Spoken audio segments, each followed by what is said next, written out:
Welcome to this week's edition of World Crisis Radio.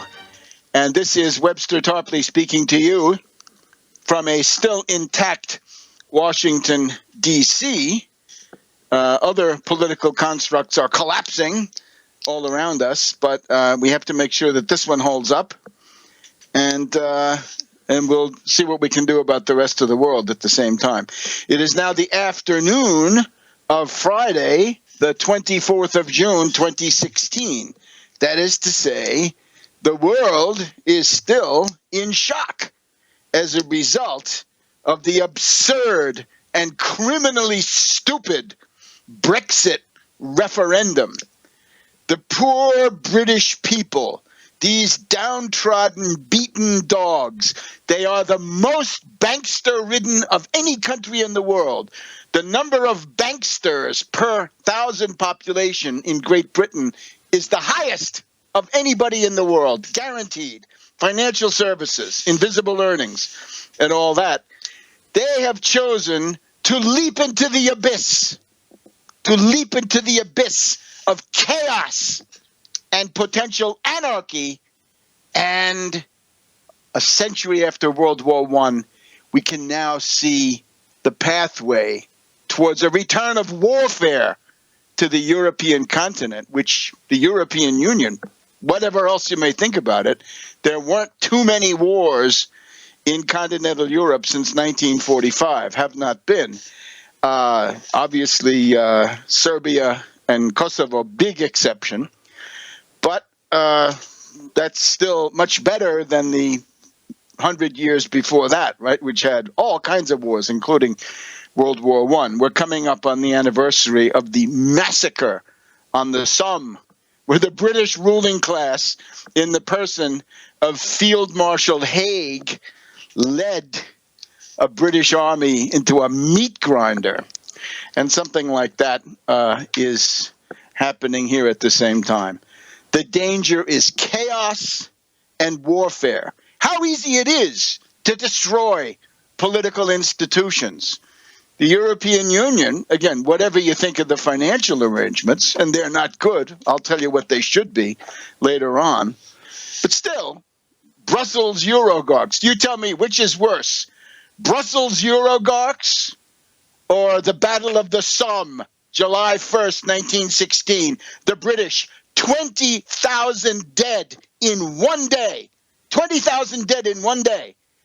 And another 40,000 wounded, and a lot of them died too. Which is worse? I actually think the Battle of the Somme is rather worse. And you got to remember that the Battle of Verdun was going on at the same time, right? The Somme 141 days, and Verdun all the way from February to December of 1916. And that was the time of the breaking of nations and the breaking of armies in 1917 and 1918. And the European coal and steel community, the Schuman Plan of 1950 and 51, Euratom, the European freight car pool, right? You'd be sitting in your railway carriage there in Europe, and it would say Europe on the side of a freight car, and that was part of the freight car pool on the European railways. And then later on, the European Economic Community, and everything actually not that bad, considering the world we live in, until about 1991, when the neoliberals began to come in and take over. Now, we can say today what Hitler failed to do, break up the British Isles, break up the United Kingdom, what Hitler failed to do, two scoundrels have done. Nigel Farage, rhymes with garbage, and Boris Johnson, the blonde pretty boy who vaunted himself as Thatcher's favorite journalist. Thatcher's favorite. And of course, Boris Johnson, a creature of Lord Conrad Black. Lord Conrad Black, who, of course, spent some time in the cooler in the last decade, right? He spent a couple of years in jail for his various activities. they have succeeded where Hitler and others have failed. The other big thing, of course, we see is General de Gaulle was right all along that the British cannot be good European. They can't be Europeans of any kind, I would say, as long as you've got the City of London, as long as you've got that banking center running the country, as long as the British are the most bankster-ridden of all the nations, the most under the thumb of finance capital. They've been down so long, they don't know which way is up anymore. It's pathetic. And we had Thatcherism, and this is a kind of triumph, the dead hand of that withered, desiccated mummy of British imperialism. Margaret Thatcher reaches up out of the cerements of her forgotten grave and strangles the younger generation. Of course, the younger generation in Britain had the sense to vote for the status quo, right? There's always something to be said for the status quo. If you're a conservative, the status quo looms considerably in your calculations. And I would say, not a conservative at all, not a reactionary in any sense, I would say at a time of the breakdown crisis of civilization, to wantonly undertake this kind of a crackpot adventure is beyond criminal, right? It's worse than a crime. It's a mistake, right? It's a complete idiotic error by the people who have done this. We're told that the shires, the English shires, right, the pensioners and cottagers of the English shires have decided that they didn't like the way they were being treated by the Eurocrats and Eurogawks of Brussels. You people have lost all sense of proportion. Tell me which you're going to like better, the Somme or Ypres Passchendaele, 1917, or 1918, when the German offensive practically swept the British aside. And actually, the situation was saved by the U.S. At that time. But you tell me whether you like that better, or you tell me whether you're more concerned about the arrogance of the Eurogawks who tell you, how plumbing operations have to be done. There's a lot of really petty, stupid resentment. And by the way, I have to repudiate Obama. I do not respect this at all. This is a piece of garbage. This is a leap into the abyss. This is like I know in Maryland, if you sign a contract, you have 48 to 72 hours to back out of it. Say, look, I'm sorry. What was I thinking? I had it all wrong. I was temporary insanity. Maybe the British people can plead temporary insanity. Of course, the British people are not represented here. This is not majority rules. This is minority rules. This is a minority of fanatics, or it's a minority of dupes, whipped up by fanatics. Nigel Farage rhymes with garbage, and pretty boy blonde Boris Johnson, Thatcher's favorite journalist, and Lord Conrad Black's #1 puppet. And it's going to be Boris Johnson prime minister by the end of the year. The turnout was about 70%, but if the turnout is 70% and the margin is it's a 2% margin, if 2% goes the other way, then it turns out to be to stay, right? So you have all that.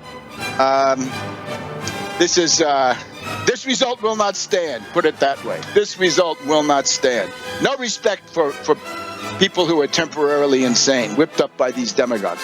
Back in a minute.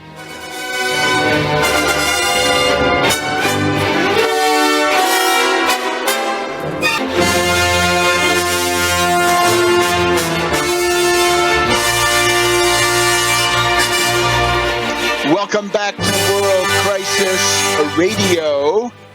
This is Webster Tarpley speaking to you from Washington, D.C., and it's the day after the action of temporary insanity. We hope temporary. we hope, called the Brexit, showing again how easy it is for a tin-horn demagogue, a scurrilous demagogue like Nigel Farage, rhymes with garbage, to come along and pull down the work of 100 years of warfare and the attempt to try to banish that particular plague, right? And that's whatever you think of the economics, one way or the other. Just the fact that under the European Union, warfare is practically removed from the horizon, just about, right? Unless we get another, bunch of neocons. And of course, this was Bill Clinton who made this possible, right? And Hillary, they did this back in 1999, the bombing of those bridges over the Danube. Tremendous destruction of civilization. Well, this is another one. And this was made easy by a chain-smoking City of London stock jobber. That is the scurrilous Nigel Farage, rhymes with garbage. And the blonde pretty boy, Boris Johnson, who is now on the inside track to become Prime Minister of Great Britain. Right? And this guy was a scurrilous journalist before he started. Now, look, the Arab Spring. Have we, dear friends, learned anything from the Arab Spring? I think we might have. I would say the main lesson of the Arab Spring is you only want to overthrow a government and the relevant institutional arrangements if you have a reasonable chance for something better. All those poor dupes of Tahrir Square, they said, Mubarak is unbearable, Mubarak is intolerable, until they found out what the Muslim Brotherhood was like under somebody like Morsi. And as soon as they saw what Morsi was, they began to have remorse. They began to have remorse, buyer's remorse. We're told, by the way, that there's buyer's remorse today in London, dupe's remorse. And they said, oh, my God, I didn't really think this was for real. I thought this was just a kind of a protest vote where we would get to blow off steam and tell those damn elitists that we're fed up with their arrogance and we're full of resentment and we're angry and we're mad as hell and we're not going to take it anymore. But now we've taken the leap into the abyss. We didn't want this. There's already remorse. There's already talk of a new referendum. And I'll tell you the scenario by which this could easily come about. When you saw the representatives of the Leave campaign, the people from the UK Independence Party, demagogues all, and scurrilous ones, that's Farage, rhymes with garbage. And there's also the group from the Tory party, right, who brought us this whole thing. This was brought to us by stupid lummox dolt David Cameron. Well, when these people were asked in the night, right, and it was clear, right, the pound was down to 133. Wall Street was showing a minus 500 for the day. We'll check how that has turned out here in just a little while. And the commentators turned to the woman from the Leave campaign. He said, "What are you going to do now? Now you've set this in motion. What are you going to do?" And she said, "Oh, I think we need a period of calm reflection." Calm reflection. They all said, "Look, there's no time for calm reflection. These markets are crashing. It's in free fall. The pound is in free fall. What are you going to do? We need a period of calm reflection." Well, that is absolutely crazy. If you looked at old Nigel Farage, rhymes with garbage, at the beginning of the evening, he said, "Oh, I think we probably lost. And if we lose, I'm going to go out and get smashed." So he was already looking for, Scottish whiskey, which he soon won't be able to get. Not at the current price, anyway. He was so surprised that he had won. And what did they ask him they asked him, "What are you going to do?" And he ran for the exit because they have no idea what to do. The incompetence on both sides was amazing. The incompetence of Cameron calling this stupid thing, conceding it. We'll get into that. And then the incompetence of Corbyn, of the Labour Party. Oh, our savior, Jeremy Corbyn, the Labour left. What a bungler. This guy is Colonel Blimp on the left. He doesn't know what to do. The poor guy. He was completely unable to show people that a vote for the status quo was not a vote for evil capitalism, because it was not. The really evil capitalists, the adventurous, speculative parasites and predators wanted to leave. And I'll tell you why. This has to be put out there clearly. The European Union, if you're actually a full member, comes with regulations. It's regulated. It's not as good as the New Deal. The regulations are often wrong-headed. The regulations of the Eurogocks and Eurocrats are often quite onerous. But there are also good things that come along. Remember, at the beginning, the European communities, coal and steel, Euratom, freight cars, then the EEC, European Economic Community or communities, several, and then even the European Union, brings with it what? It brings with it the idea you have to have a minimum wage, right? As I recall the position, before Britain was a member of the European Union, they had no minimum wage. Nix, nada. No minimum wage. Now they have some kind of minimum wage. They have some kind of social legislation. And one of the goals of this entire thing, I would say, the untold story, is that the City of London wanted to avoid the existing European regulations, which would eventually spread to them, right? The City of London has carved out a position of special privilege, you might say, where the British get to parasitize the production of Germany, France, Italy, and the rest of them, Austria. They parasitize that production. They parasitize the export financing. They skim several percent off the top of the European profit margins, right? That was the decision of the British back in 1960. And they said, please, we want to join the European Union, right? No more splendid isolation, said the British. It's time to parasitize the profit margins of continental production, because the British were already shutting down their own wretched antiquarian 19th century production, right?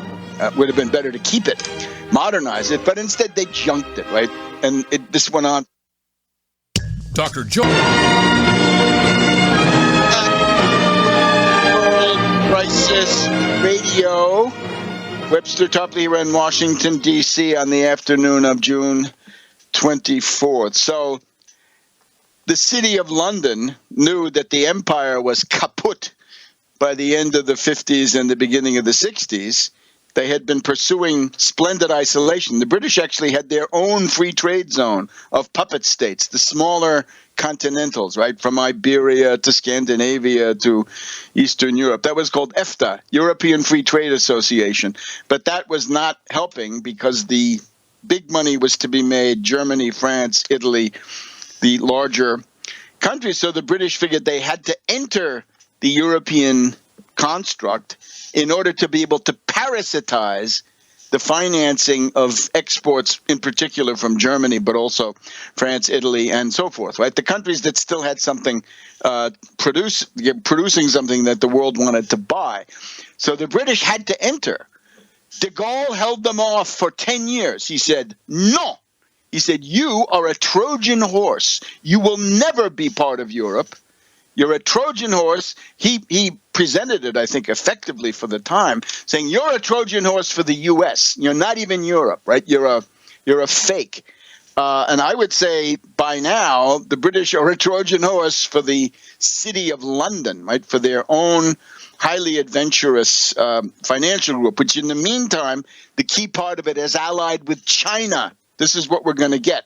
We're going to get the balance of power as determined by the British balancing between the U.S. and China and working with China to stab the U.S. in the back.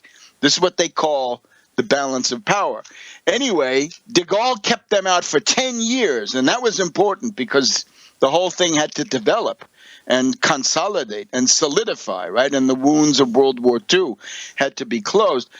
By the time de Gaulle is knocked out by this destabilization in 1968, because that was in large part what it was, de Gaulle was out. Pompidou, the Rothschild banker, he came in and he let the British in.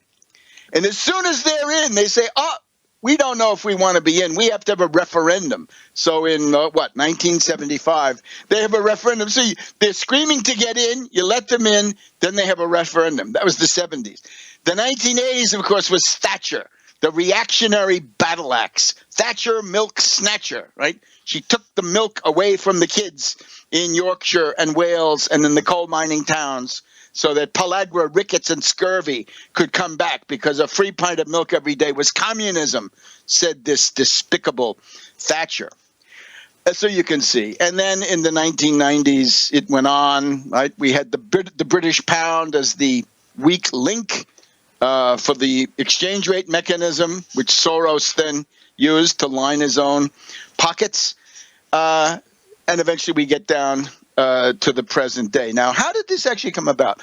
The story is that Cameron was so afraid of the UK Independence Party with Farage, rhymes with garbage, that he let the he was getting complaints from his backbenchers saying, "Yeah, look here, David, I'm going to lose my bloody seat to one of those UKIP fellows, one of those blokes." And therefore Cameron, according to the story, in order to keep them happy through the election a year ago, 15 months ago, whatever it was, he had to say, okay, I promise you a Brexit referendum if that's what you want. So therefore, at that level, Nigel Farage, rhymes with you know what, was the guy who pushed this entire thing on Cameron. I think it's a little bit different. I think it's the City of London goes to Cameron and says, look, we're going to get hit with European Union banking regulations, and we don't want it because we are the City of London and we parasitize the world and we don't care about Europe. Plus, in the meantime, we've got a special relation with China. As of President Xi's visit last October, we've got the Sino-British bloc, or the Anglo-Chinese bloc, maybe, because the British is on the way out and English and so forth are on the way in. So that's how we got it. Remember, there is this transaction tax. This is one of the things that's going on, and it's already being collected. As far as I know, it's in Italy. They have it since March 2013. Let's just see if we can find out. France has had a financial transaction tax since August 2012, at least on paper. So it's been bringing in revenue in 2012 and in 2013. It's a Tobin tax. In other words, it's a financial transaction tax or trading tax, but it's not the Wall Street sales tax that we campaign for. The Tax Wall Street Party demands a 1% tax, including on derivatives. And on derivatives, it's the notional value of the underlying asset, which is being pledged. So the British, of course, were screaming bloody murder that they weren't going to pay the European financial transaction tax. So it seems to me, when the archives are opened and when the memoirs begin to speak, they will have to concede that this was at least one of the main underlying issues of the whole thing. The British pensioners, the cottagers there in the shires, in the south of England, especially, but also in the impoverished north, they're all full of resentment against the oligarchs and the bureaucrats. And what this simply shows is the deft techniques of manipulating poor people who are fundamentally unaware. They're incapable of understanding sometimes the dynamics of the power stuff that goes on around them to get out. So now the idea is you're soon going to be whittled down to little England, and they're going to be adrift on the sea of adventures, and they're going to be trying to dupe the U.S. today and then trying to dupe the Chinese the next day, and the whole thing is a losing proposition. They're going to try to play Venice, right, with the U.S. as Spain and China as the Ottoman Empire or something like that. So remember, the Arab Spring taught you, or should have taught you, that the only way you're going to accept sweeping changes, so-called revolution, is if you have a reasonable chance that it's going to be something better. Now, let's look at where this is likely to go. Scotland, of course, you have to understand, we're in a depression. The bankers are responsible for the depression. The bankers are also blocking the only ways you could get out of the depression, which would include things like a 1% City of London sales tax, Wall Street sales tax, LaSalle Street tax, Frankfurt tax, right? 1% off the top of all stock jobbing, bonds, derivatives, stocks, the rest of it, indices.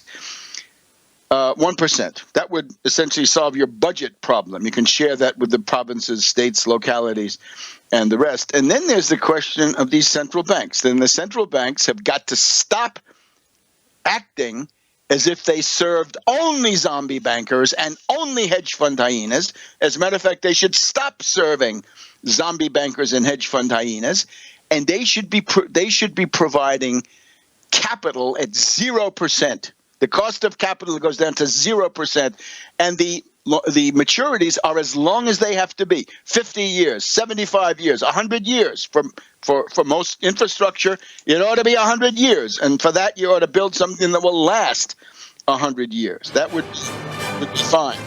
So if you can't do that, you're going to stay in the depression, and then all demagogic politicians focus the anger on themselves, and the bankers get off scot-free, and that's what has happened. They needed a referendum to shut down the City of London. Back in a minute.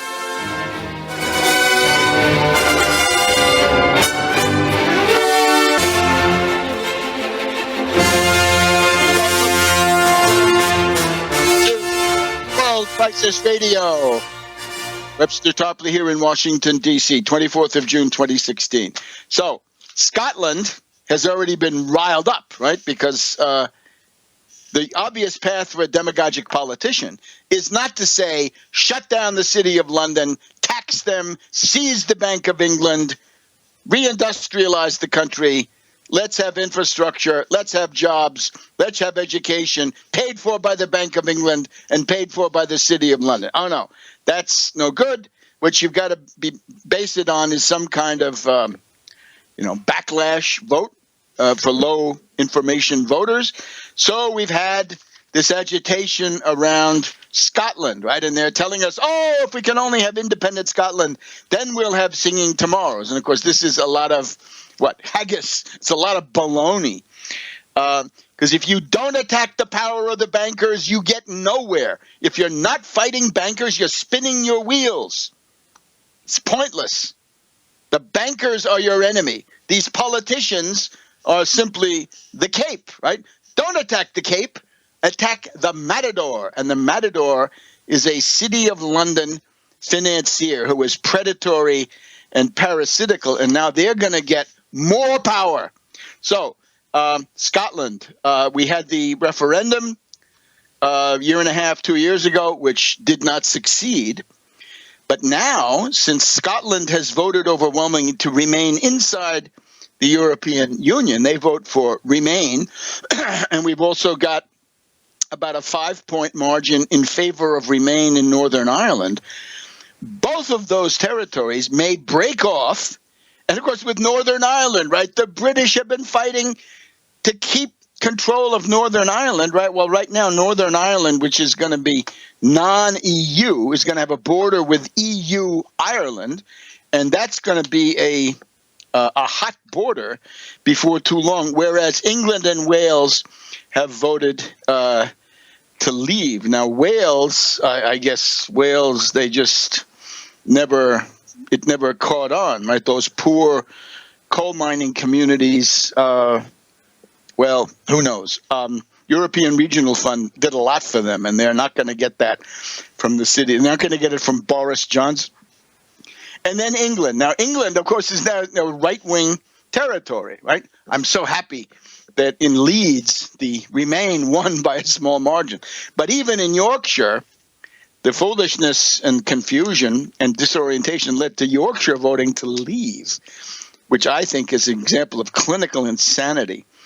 So what you're going to have is 4 entities, right? You're going to have non-EU England, non-EU Wales, EU Scotland, and EU Northern Ireland. And Northern Ireland at that point is going to join Ireland, and the British are going to be defeated in their 150-year plan to try to keep Ireland partitioned. So they've given up a hell of a lot. And that could be war right there. In other words, as economic conditions deteriorate, which they are doing today, and which they will continue to do, especially for these places, you could easily have a war where a British demagogue, maybe Farage or this Boris, they may say, "Wow, we can't allow Ulster, Northern Ireland, to revert to Ireland, right? We got to keep it partitioned, and we're willing to fight for that, right?" So you got to get a war right there, and that's not the only war. I can tell you of a number of wars in sight. We're going to have Cameron out by October, he says. At that point, we may have a Boris Johnson Tory government.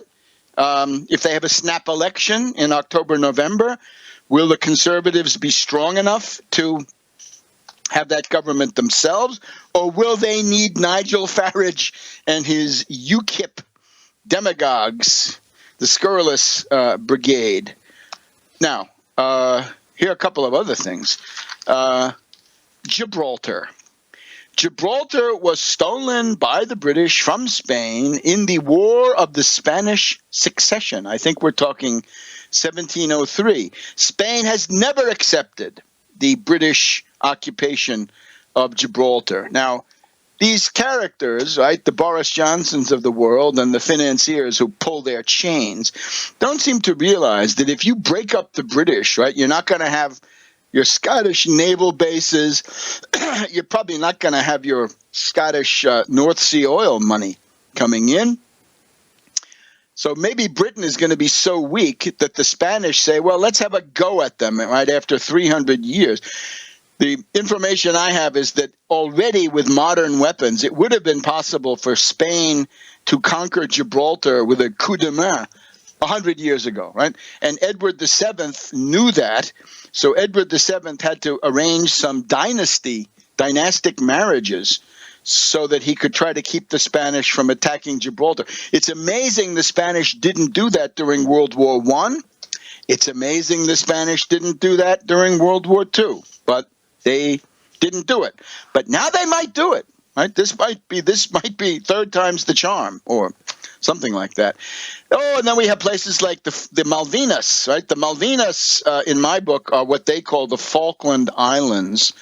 And this is actually the property of Argentina and is classified so under the Monroe Doctrine, right, that this is a clear example of a European power trying to recolonize or colonize parts of the New World. So the U.S. should have been against the British, as I was personally, back in, 1983, for the Malvinas-Falkland Wars. So Gibraltar, Malvinas, Falklands, and Ireland Northern Ireland and that border with EU Ireland. Those are three wars that I can see right away. And this could go very fast, right? You could imagine the Spanish government that says, let's surprise them. Let's just roll over Gibraltar and take it because we're fed up with this after 300 years. And similarly, right, there may even be, there once was a Venezuelan boundary dispute. And we got to go back and look at that, too. It's a Venezuelan boundary dispute is between the British Guyana, right, Guyana and Venezuela, as I recall. Have to check that on the map. But the idea is that there are all kinds of claims against the British. And if the British are hacking off their own arms and legs, somebody around the world is going to say, well, maybe they're just weak enough so that we can knock them off. Here's what I would say. Dear British, you should get no help, nothing for you from the United States. These are your problems. You have wantonly created them. You, City of London financiers, right? Your imbecilic geopolitical meddling, just like pre-World War I with Edward VII, and just like the appeasement of Hitler and the support for Hitler and of Mussolini and of Franco, right? Your policy of supporting fascism in the late 1930s got you into that predicament. And then we had to save you and had to save them. Without the U.S., they could not have taken back the Falklands, Malvinas in 1983. That was Secretary of State Al Haig who made that treason against the Monroe Doctrine feasible. Well, we have to tell the British, you're going to get yourself in big trouble. And guess what? You're on your own. You're on your own. You better think better of it. And once again, anybody in this world has to understand the main principle is that the principal defect of modern civilization, especially post-fall of the Soviet Union, is that bankers are too powerful. Finance capital is too powerful. Financier elites are the elites that we care about. Now, we're hearing all kinds of half-baked, stupid psychological analysis. We're told that global elites wanted the British to stay in the European Union. Who are these global elites? London bankers are the elites that I look at, and I say that at the top level, the most adventurous, predatory, and pro-Chinese faction is for the global elites. They're the ones who wanted the Brexit. What we're told about the establishment. Back in a minute on World Crisis Radio.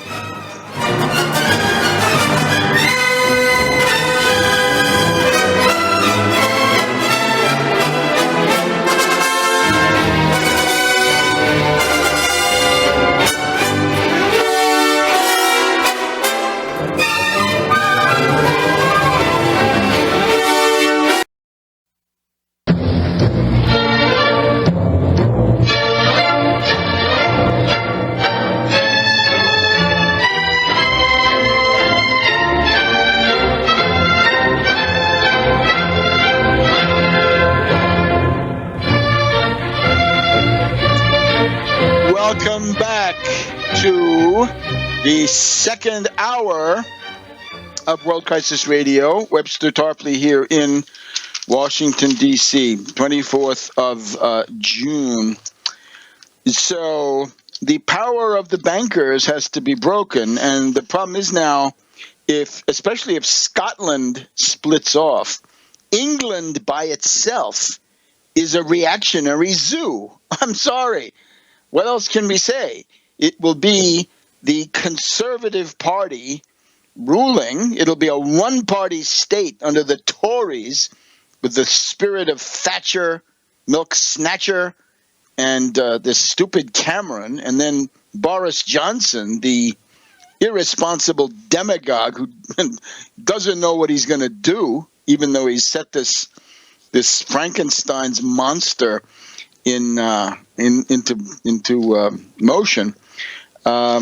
This is no good, and we're seeing the emergence of a human type, which is essentially antithetical to civilization. These are libertarians. They're scurrilous culturally. anti-government, anti-institutions. And in reality, they're pro-banker. They're against the institutions of civilization, and they instinctively support the bankers, parasites, predators, stock jobbers, zombie bankers, hedge fund hyenas, the people that are actually tearing down civilization everywhere. That's what these people support. And they call themselves nationalists. Are you crazy? You're looking for your national identity? I think we have to, talk about, some people can be described as nation builders, right? George Washington, Benjamin Franklin, nation builders. Cavour, a nation builder. Bismarck was a nation builder with flaws, right? What are we going to do? But a nation builder. We're dealing with nation busters. Nation busters. This Leave referendum is to bust up Great Britain. How can you be a nationalist if you're destroying the country? It's like Trump over here. Trump wants to attack 40% of the American people, saying, oh, no, you're a Latino, you're an Asian, you're a Muslim, we're going to clamp down on you. They are sowing discord. The ultimate result of this stuff could be civil war. And they call themselves nationalists. They're not. They're wreckers. They are nation busters. And what we need is a politics of nation building. And we're told about the global elites and the establishment wanted Britain to stay. And of course, don't forget the New World Order. That's a great slogan. What the hell does that mean? Who's the New World Order? Trump is the New World Order. Farage and Boris, they are the New World Order. And we're told about the globalists. This is wonderful. The globalists are whoever you want it to be on whatever day you want them to be it. And then some of these slogans were actually amazing. Take control. And Trump comes in today saying, you have taken your country back. Wait a minute. The power of the City of London zombie bankers is greater today than it was before, because any political combination to keep them in check has been essentially submerged. And we're told about their anger and their resentment and all their wonderful, sincere emotions. I'm sorry, that's not good enough. You've got to be rational. I'm mad as hell and I'm not going to take it anymore is exactly the slogan that Hollywood offered you. The other aspect of this stuff is we're hearing the echoes of the Weimar Republic.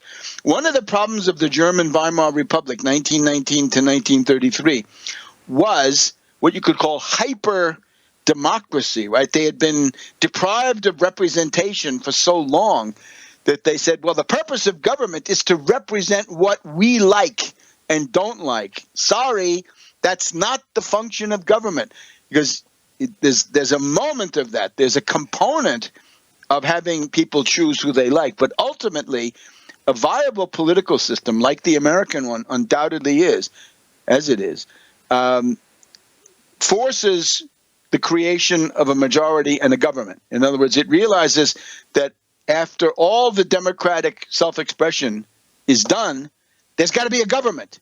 And the government has got to be viable, and it's got to be able to take timely action to protect the needs of the country and of the people. So in Weimar, it was so democratic that you had 30 parties, splinter parties, all this other stuff. And now we've got the British, right? An authoritarian country run by bankers, run by, corrupt people like William Pitt the Elder or William Pitt the Younger. And was it William Pitt the Elder said, every man has his price. I can buy you anybody you want. Well, that certainly hasn't changed.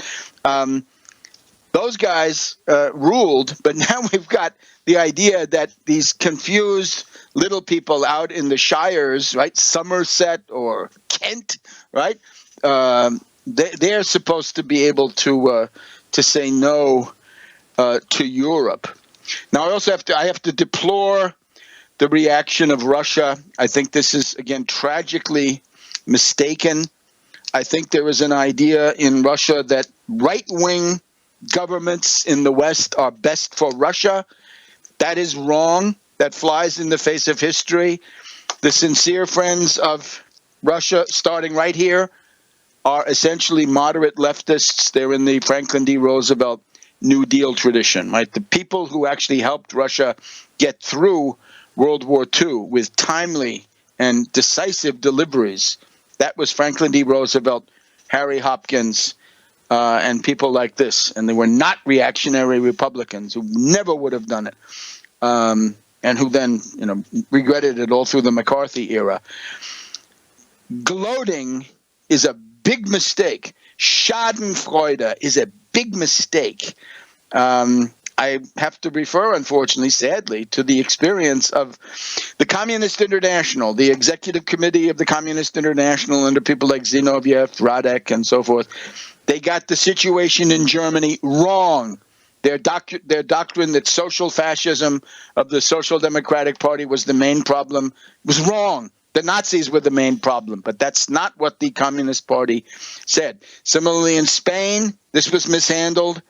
And indeed, the French Popular Front of 1936 with Torres, the communist, and Léon Blum, the socialist, the Soviets got that one wrong, too. So there is a certain record of misjudging these people. And as I'm saying, I'm perfectly happy to show with facts and even statistics that Trump is a fascist and could easily become a new Hitler in all the ways that that people think of that. But in terms of outlook, he already is it. So there's a terrible mistake. It's understandable, right? Oh, if you're Russia, you want to bust up the European Union, you want to bust up NATO. Okay, up to a point.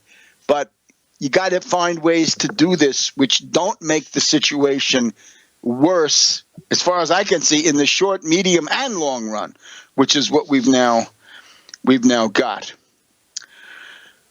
So, how could this now be handled? I saw Tony Blair on CNN, and here's what I think. If you go back to 2005, you'll recall that there was a referendum on what was called the European Union Constitution. And I was lucky enough to be in Paris at this time. This was the tail end of a tour on issues about terrorism and 9/11. So anyway, there I was in Paris. And on the air comes a very highly meritorious lady, Marie-France Garot, G-A-R-A-U-D.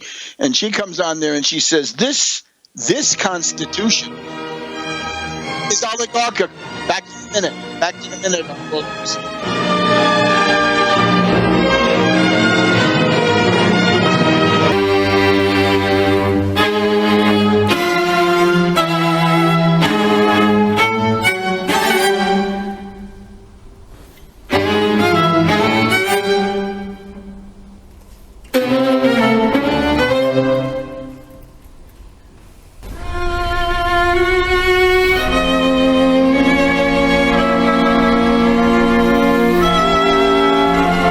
Welcome back to World Crisis Radio. Webster Tarpley in Washington, D.C. As I was just saying, is there a way to finesse this piece of imbecility? There may well be, with the full observance of democratic forms. And it could go like this. As I say, a lot of people in Britain are saying even now today, they look at the fact that their retirement plan has lost 10% thanks to Boris and Nigel and the bankers who pull their strings, right? The adventurous faction in the city of London. So they're saying, oh, my God, I thought this was just a free protest vote. I didn't think we'd ever actually have to leave the European Union. Now, let's factor in some months of bad news, right? Some nasty knocks for the British pound. It was a pity about the pound today. Yeah, they were down about 10% at one point, which for a currency is a lot. There was a big flight into U.S. treasuries, much maligned, but always sought after in the crisis, and gold. There was a flight into gold today as a safe haven. So it's a flight to safety, U.S. treasuries, gold, This has not changed. And the yen, too. And that's even a problem it's a problem for the U.S., right? The dollar is now too high, and the yen is now too high. So the British have once again played their usual game, right? Ramsay MacDonald in the early 30s, competitive devaluation, currency manipulation. And then you can dump your cheap exports on all sorts of people. But here's the idea. Back in 2005, there was this referendum. Do you want this European constitution? Marie-France Garot, somebody who had worked with de Gaulle, came out and said, no, this is an oligarchical constitution. She said, c'est la conduction oligarchique des institutions européennes. The oligarchical running of European institutions. So vote no. And France voted no. And the Netherlands voted no to this referendum. Okay, so what did the Eurocrats and Eurogorks do? They gave, decent interval. And then they turned around and said, guess what? We're going to try this as a treaty among governments rather than a constitutional text, which is observed, which is going to be implemented through a referendum. And sure enough, that became the Lisbon Treaty, and that is now the European Constitution. So the Eurogorks, they have, pluses and minuses. They are not impressed by votes. They're Eurogorks, right? Eurocrats and Eurogorks. They believe in an administrative approach. So here's what could easily happen. You notice that Cameron says he's going to stay until October. That's like, 100 days? It's essentially the U.S. presidential election. But there are also there are presidential elections in France in the spring of 2017, and there are political elections, right? Bundestag elections in Germany in the fall of 2017. So the talk last night was that if you're going to wait all the way to October before you officially inform the European Commission, I guess, and others in Brussels, if you're going to wait to trigger Article 50 of, I think, the Lisbon Treaty, Lisbon. There's Article 50. And the Article 50 says, if you want to leave the European Union, you can, but you got to give 2 years notice. Once you inform the Eurogorks, you have 2 years, and when the 2 years are up, you're out. And whatever you've got negotiated up to that point is what you're going to get stuck with. So what they could easily do is say, well, you're going to wait until October, and then maybe you get Boris Johnson. And since he hasn't got the slightest idea what to do, he'll say, well, let's just ride the status quo, because he can argue, we don't want our deal becoming an issue in the French elections in the spring of 2017, nor do we want it to become part of the German election of the fall of 2017. And by the time that has happened, you might just have a clamor for another referendum, or maybe just forget about the whole thing, that this was all a terrible mistake, which it certainly was. There is nothing sacrosanct about a bunch of British dupes getting duped by scoundrels working for zombie bankers from the city of London. I'm sorry. My connections to Yorkshire, to Leeds, Wakefield, actually, they went overboard for leaving. So anyway, my esteem and affection for these populations remains undiminished, but they just had a really bad day yesterday. So maybe that can be finessed. Now, let's just remember now, the United States, how do we save ourselves here in the United States, all right? Remember, this is the land, classically, the land of the mass movements. We've had them We've had abolitionism. We had the Civil War as the second American Revolution. We had the New Deal as the third American Revolution. We had the progressive movement. We had the labor movement. We had the student movement. We had the tremendous civil rights movement. That has been our salvation. So we've always got to look to the next phase of the mass movements and the mass struggle. That's how we're different from the British, because this, frankly, they do not have. They do not have it because there's too much deference. There's too much monarchy. There's too much feudal aristocratic nobility. It's a social structure which is the most hierarchical in the advanced world. Right? The U.S. is bad, but not as bad as the British. Continental Europe actually better than the U.S. in some ways, right? Under the even under the Eurocrats and Eurogov, because you do have the European Regional Fund. Did a lot of good in Ireland, right? You could see that 2005, 6, 7. So look, the Democratic House sit-in. Well, first of all, the Democratic House sit-in, we're always glad to see somebody fighting. Maybe the program is not exactly the right one, and in this case, it's not the right one at all. But somebody's fighting. That's already good. Signs of life, vital signs. Where there's life, there's hope. And the surest sign of life is struggle, resistance, doing something. The oppression in the House of Representatives is unbearable. We'll be back in a minute.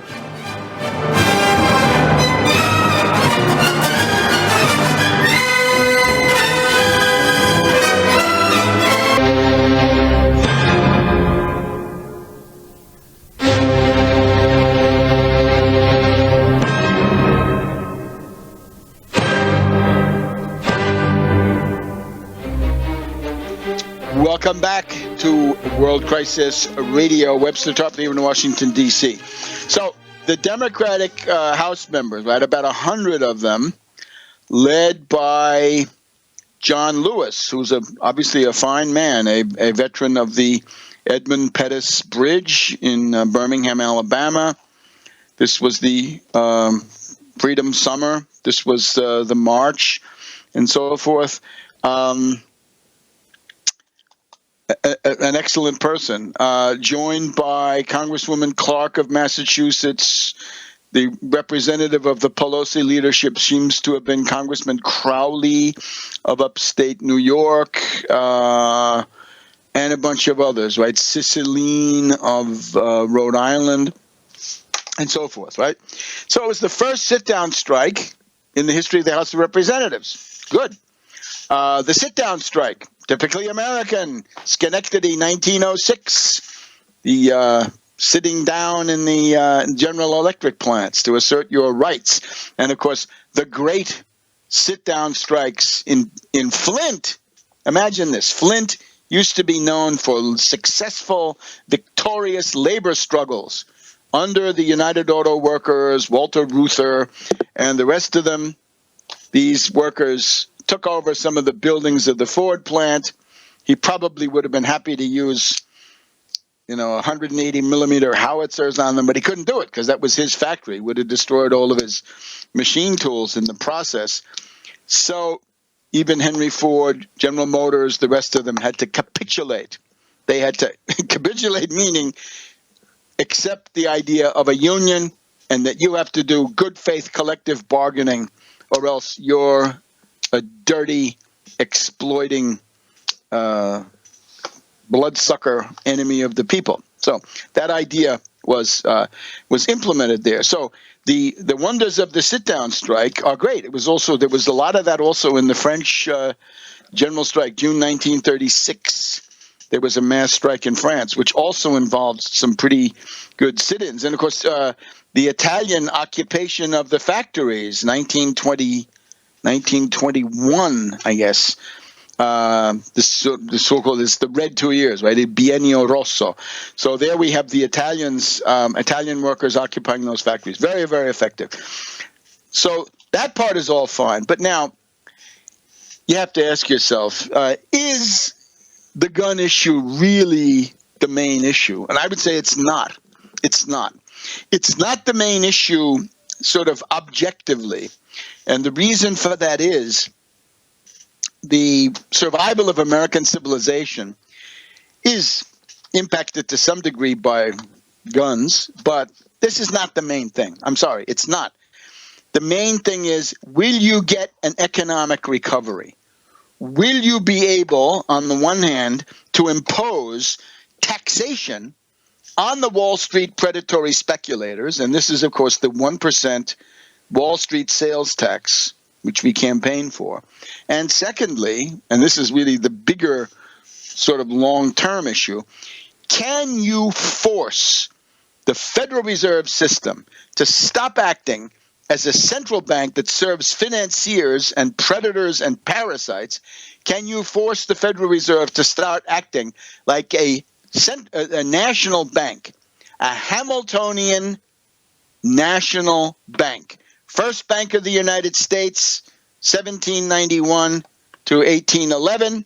Second Bank of the United States, 1816, I believe, until 1836. Destroyed by the criminal Andrew Jackson, who put the United States on the skids into civil war by shutting down domestic development because the capital and the lending and the money supply provided by the Bank of the United States was simply not there. Remember, that's a different world, right? It's not a world where the Federal Reserve can dictate to others. This was a world dominated by the Bank of England, Bank of France, and others. And the U.S. was as a kind of disadvantaged player, right? A developing country, certainly, in many ways. So I would say, if you're going to do this, it's good to do it, but why not pick a mass traction economic demand or demands, right? You could pick a 1% Wall Street sales tax to solve the problem of the federal budget and to force the Federal Reserve to cough up by now about $7 trillion, about $2 trillion to refinance the entire student debt at 0% and, lifetime maturities, 50, 75, 100 years, whatever is required. And also then to use the $5 trillion or so to start that long-awaited infrastructure program. Here in Washington, D.C., the subway is on the brink of collapse every day. This is absolutely crazy. Same thing goes for Amtrak and so many other pieces of national infrastructure. This is urgent.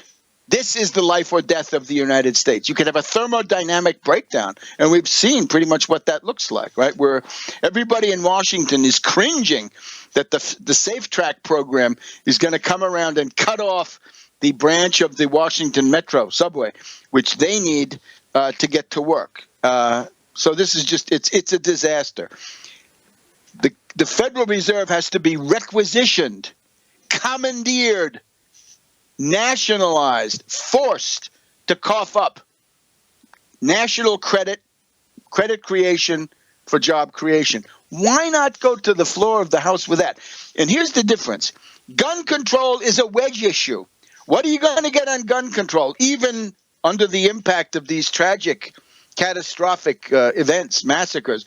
Maybe you're going to get 60-40. Maybe you're going to get 70-30. They claim that they get 90-10 on this, but I don't. That will not be reflected in the Congress the way the Congress is. Whereas, so that's limited. It's a wedge issue. It is designed to divide. What you want to look for is issues where it really is 80-20 or 90-10, or best of all, 99-1. That's your goal. You want an issue where you line up the 99% against the 1%. And what kinds of issues are those? Are those issues like ethno-cultural issues? Is that a question of gun control, guns, God, gays, abortion, race relations? No, none of those. None of those is going to go beyond being a wedge issue, in our time at least. So why not come up with a mass traction economic demand that would essentially fulfill the need of working families to survive? Because in that program that I just said, you've got money now in the federal government and in the state governments to rehire all sorts of people that have been that have been laid off. But you got money for free college. You've got money for Medicare for all, paid for by Wall Street. And you've got money for 40 million new productive jobs paid for by the Federal Reserve. So you're saying, oh, Wall Street and Federal Reserve, guess what? You get to pay for the depression you caused. And we're going to take it out of your hide. And we're not going to have fighting among working people because, Obama says the Social Security benefit should go up. It should. And you can always lift that cap. But if you want to make it go up seriously, you're going to have to reach into the pocket of Wall Street, and you're going to have to reach into the coffers of the Federal Reserve, right? The Federal Reserve had a $27 trillion credit line for zombie bankers, including foreign zombie bankers, right? Lloyd's, Barclays, Deutsche, and so forth. So that's where we stand.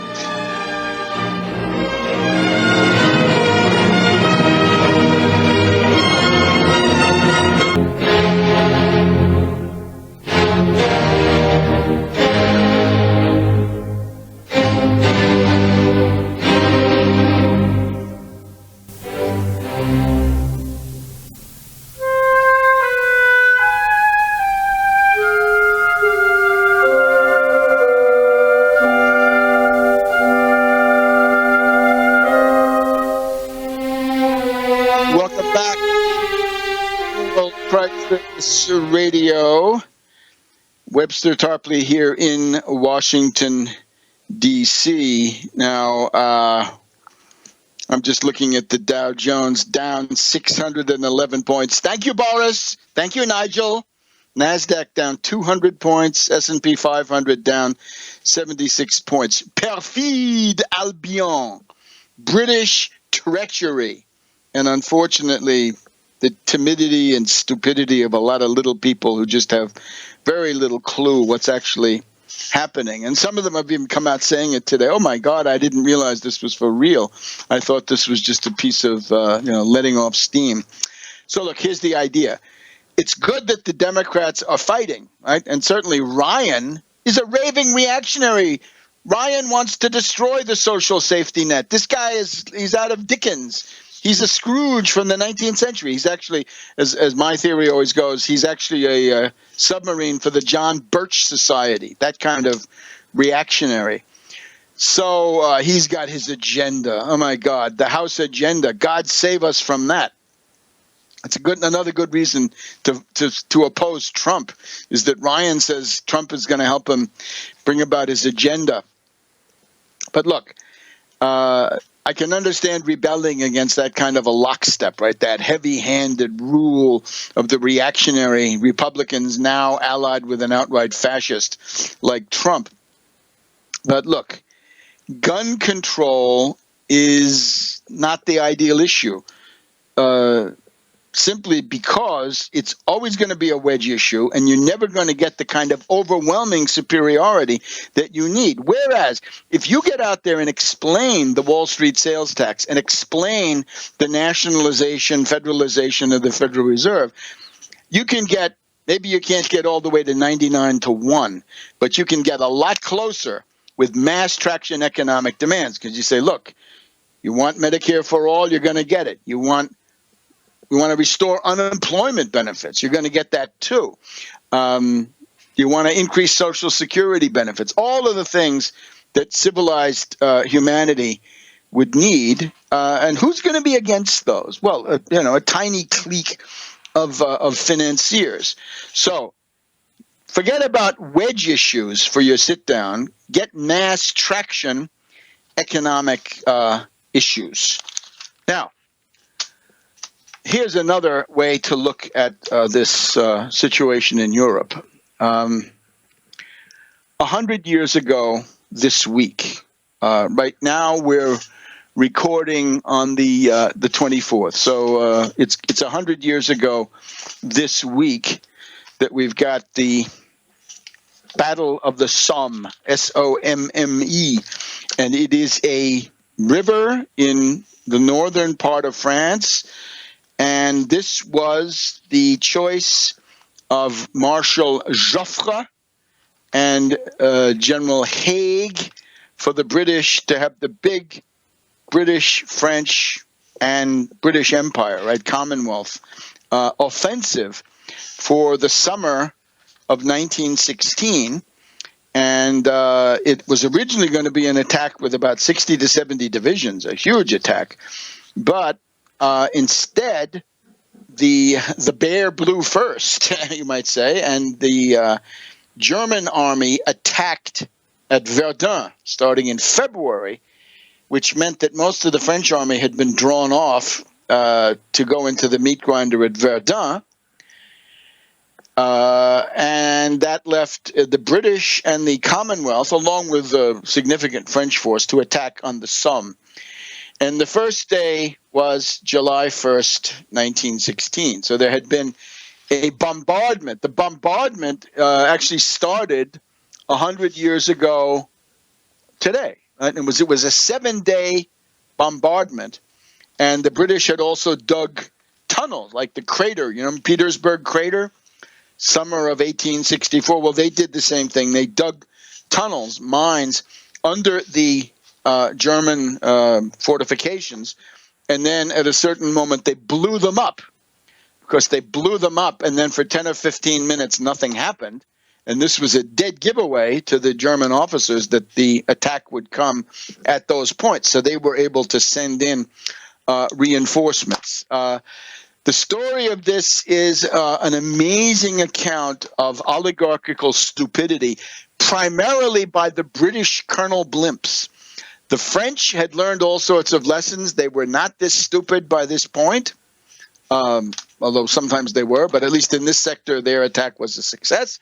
The Germans had always realized that they had to conserve their limited manpower resources. But this was now Lord Kitchener. Lord Kitchener's armies, the PALs in particular, at these local local brigades, local regiments, right? It's a tragic thing. Whole neighborhoods of males wiped out. So they were told, look, you're going to have to walk across no man's land, but our 7-day bombardment means that there'll be no resistance in front of you. And we're going to have you weighed down with about 70 pounds of gear, your knapsack, your haversack, your rucksack, your gun, your ammunition, your hand grenades, all this other stuff. So you got a ton of equipment. You're not allowed to lie down because Haig had been told, once those guys lie down, they'll never get up because there's going to be, if there's any resistance. So you're not allowed to lie down, and you're not allowed to run. You got to give the Germans plenty of time to come up out of the underground shelters where they've survived the bombardment. The Germans are going to get to their own parapet. They're going to get to set up their machine guns on their own parapet, and then they're going to mow you down. But you're told not to run forward. Get the idea? The doctrine of this battle was whoever reached the German parapet first would win the battle. If it was the British running across no man's land, they would win. And if it was the Germans coming up out of these underground shelters to get to the parapet, set up the machine guns, then they would win. And that the latter is what happened. So the British were told to go over the top, right? To just walk in straight lines, not to go in the gullies or follow the features of the terrain that might give you a little bit of cover or respite from this withering fire. The Germans, of course, had hundreds and hundreds of machine guns that came up out of the ground as if by magic, started mowing down the troops. So by the end of the day, it was 20,000 British, Australian, Canadian, New Zealand, Commonwealth, South Africa, you name it, the whole British Empire, British Commonwealth, 20,000 dead in one day. Now you compare that, that's about half of the Korean War, half of the Vietnam War in terms of dead, plus 40,000 wounded, and a lot of them later died. So it's very hard to get accurate figures. This was the stupidity of Field Marshal Haig, the stupidity of the British War Office. And it simply shows, and this went on for 141 days, and this was not even the only thing. In many ways, the Battle of Verdun, more horrible because it went on from February to December rather than just July to December or thereabouts. So that was what Europe used to look like 100 years ago. Now, I wonder whether those cottagers there in Somerset or those poor people up in the Yorkshire Dales, do you realize that you have now taken a giant